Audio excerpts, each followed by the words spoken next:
Hey guys, how's it going? Welcome to my video. All right, I just want to give you guys a quick fix if you guys are in this situation. So a couple of days ago, I had this situation come up with my car. Previous to that, I had no issues. Car was driving fine. Matter of fact, it's been driving fine since I had it. The only thing that I actually had to change out within the last year was the battery. Other than that, I really had no issues whatsoever. So I was driving all day, went into supermarket, got some cherry ice cream. Love cherry ice cream. Got like 2 tubs of it, came out and was all ready to go home and have some good old ice cream in the hot summer, and it cranked, but it wouldn't start. Cranked, it wouldn't start. So I was thinking to myself, oh wow, okay, so this is a situation. It's not the worst situation. I'm getting power to everything. The AC wasn't working because the car wasn't turning on, but the blow motor was working. The radio worked. Everything worked, but it just would not turn. It would not run. It wouldn't run. It wouldn't run. So here's this situation. I'm stuck with 2 tubs of ice cream. It's like 95 degrees out, and I didn't want to waste ice cream. So I'm like, all right, let me just do see if I could do a quick fix on this. Hopefully it was a quick fix. Maybe some weird thing. So I just kept on cranking it. Kept on cranking it like 6, 7, 8 times, hoping that it would start. It wouldn't start. So I was like, okay, so this might be more of a serious situation, because I was trying to get into neutral and all the other gears and try starting in neutral, and it didn't work. So I was thinking to myself, okay, hopefully it's not something too bad, because there's no check engine light on the dash. Okay, there's no check engine light on the dash. I was hoping it wasn't too bad.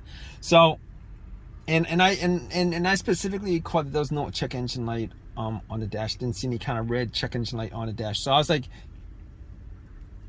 okay, all right, let's get to the battery and see if there's any issue with the battery, because it was changed out 6 months ago. Normally batteries last for 4 years, and it shouldn't go out within 6 months, within a year.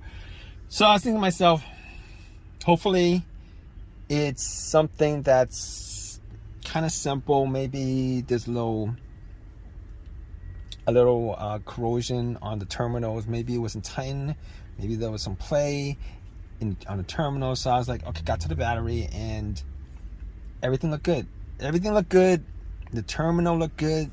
It was tight. I wiggled it. It wouldn't wiggle. As far as I could tell, there was no corrosion on the terminals whatsoever.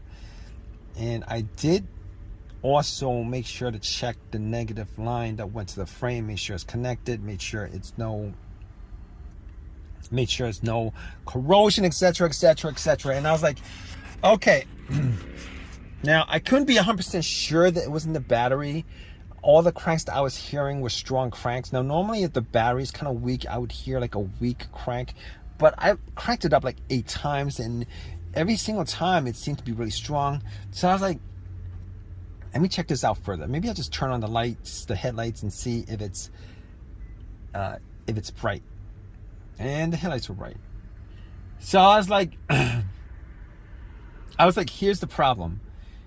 All right, the battery seems to be good. Now, obviously at this point, I'm thinking 99% sure it's not the battery, like 99% sure it's not the battery. But I was thinking to myself, what if it could be the battery? You know, because I gotta get this ice cream home. What if it could be the battery? All right, because it's 90 degrees out and there's no AC.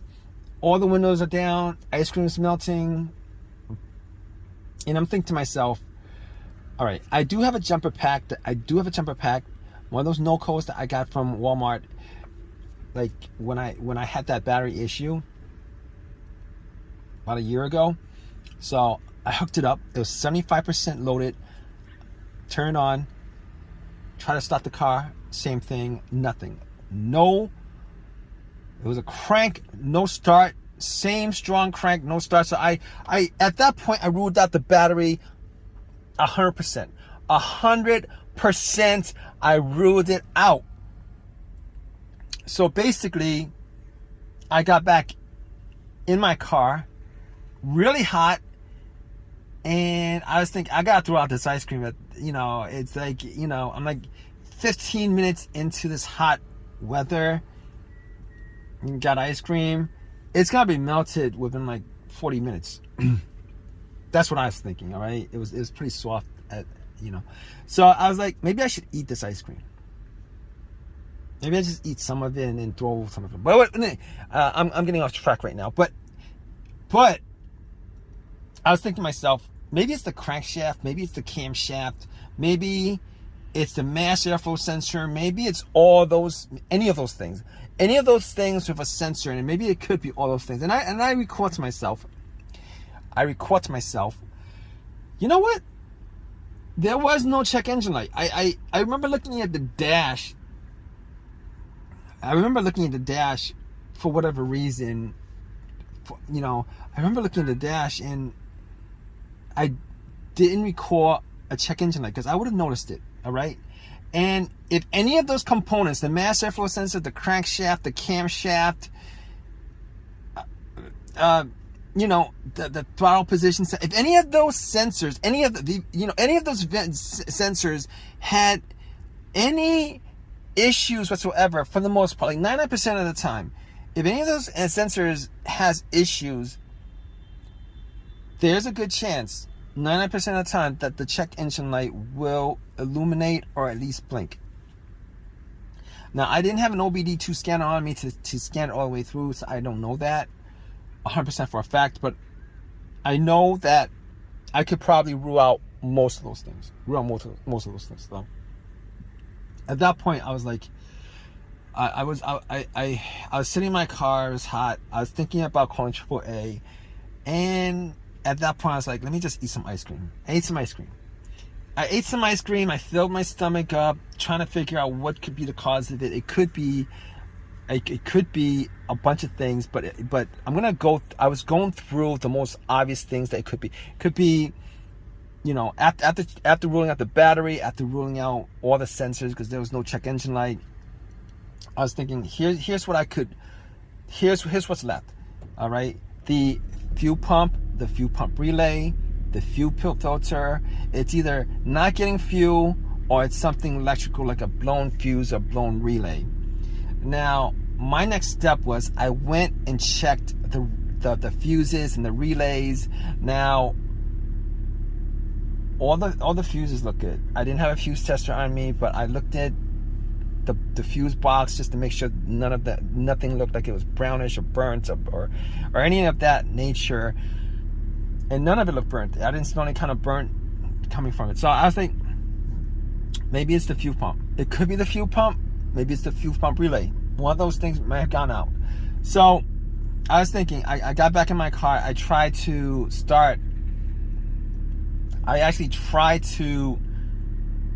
my car, trying to listen to see whether there's priming at the fuel pump. Now, funny enough, I was able to hear some buzzing when I turn the key to the on position. All right, the on position is the position before the crank. All right, it's before the crank. Turn it to the on position a couple of times. Turn it off, turn it to the on position. Turn it off, turn it to the on position a couple of times. And I was sitting in my car with my ice cream, melting ice cream. I had a plastic spoon. I was eating ice cream, and it was really good. And I was thinking to myself, all right, I could hear the fuel pump, like a whizzing motorized sound from the fuel pump. I could hear it. And at that point, I was able to rule out two things. I was able to rule out the relay. I was able to rule out the fuel pump. Now, I couldn't rule out the fuel filter. or the fuel injectors, any of that stuff, but there's like a 90% chance that the fuel pump worked, the fuel filter worked, and if there's anything that's causing issues with the fuel delivery into the engine, it would start up and it would die out. It would start up a little bit and would die out. So I was able to rule all those things out.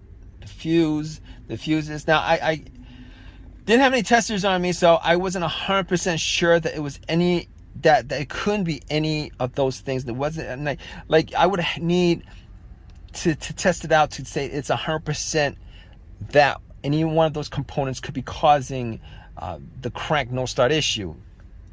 So I was sitting back and eating ice cream. I got to like half a tub left, and I was like, I'm gonna have to throw this out. Probably should call AAA.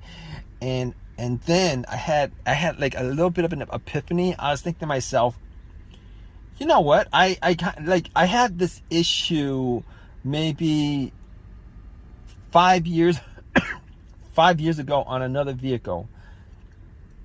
Ran through a lot of the tests, but had it towed, and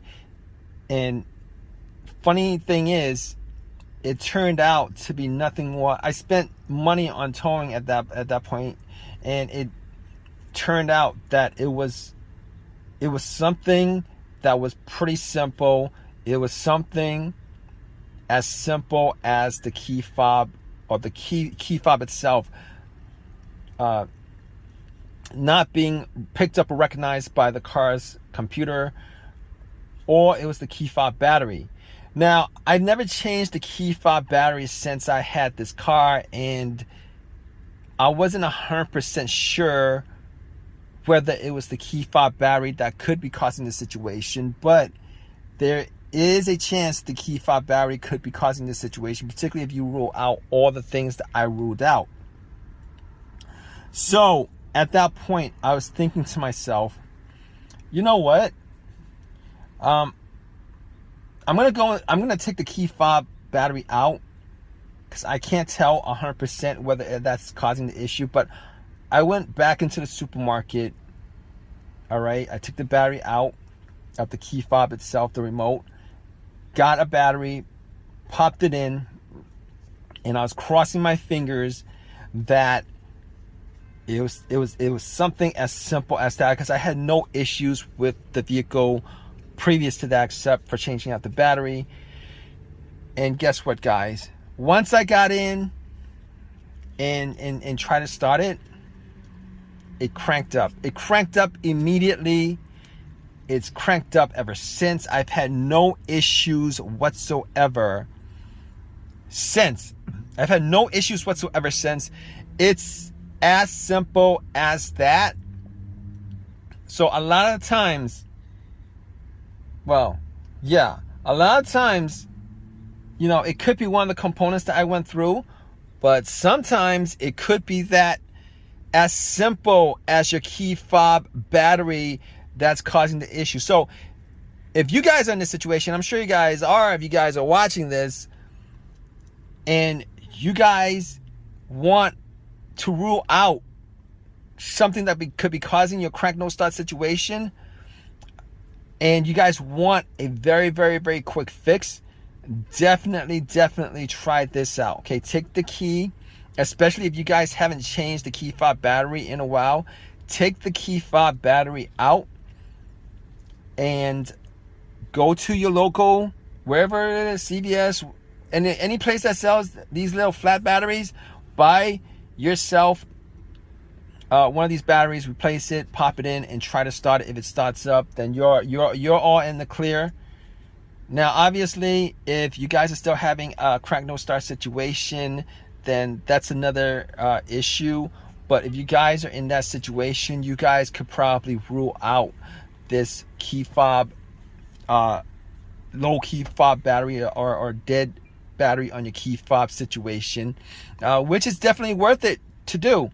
Because if you guys are in this situation where you guys are trying to troubleshoot issues, etc., this is probably one of the things that get to a lot of people, or get to most people, because when they come across this issue, they think that it's probably a component in the car that's causing it, and they won't actually go to other scenarios that might be causing it that has really nothing to do with the electrical or mechanical working of the car, but instead it's probably related to something that they wouldn't normally think or would be causing an issue like that. But anyway, I hope you guys have I hope this helps you guys out, if you guys are in this situation, and I hope you guys have this fixed. It's as simple as this.